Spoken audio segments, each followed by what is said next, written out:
He had a serious cocaine problem at the time, and that's why he initially started. It helped him fund his cocaine habit. He is Brian Willingham, the ringleader of a fraud scheme that cost banks more than $200,000.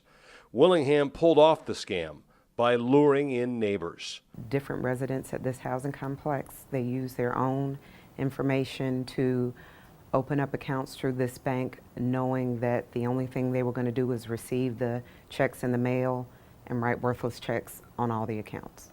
Here's how it worked. Willingham used his neighbors to set up bank and credit card accounts. Once accounts were active, Willingham would deposit phony checks. And just went the very next day and withdrew as much of it as they could before the bank realized that the checks were worthless. Willingham recruited more than 100 people. All promised they would receive a small percentage of the money stolen. I think that they just thought that they were going to have bad credit. That's the worst that they thought they could happen. They didn't even really see it as stealing.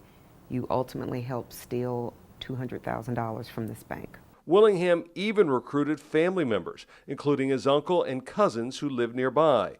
But he made one move that was viewed as out of line. They realized that someone used his deceased grandmother's information to open an account, and that was the one time I saw anybody show any understanding that, well, now, hey, that's wrong.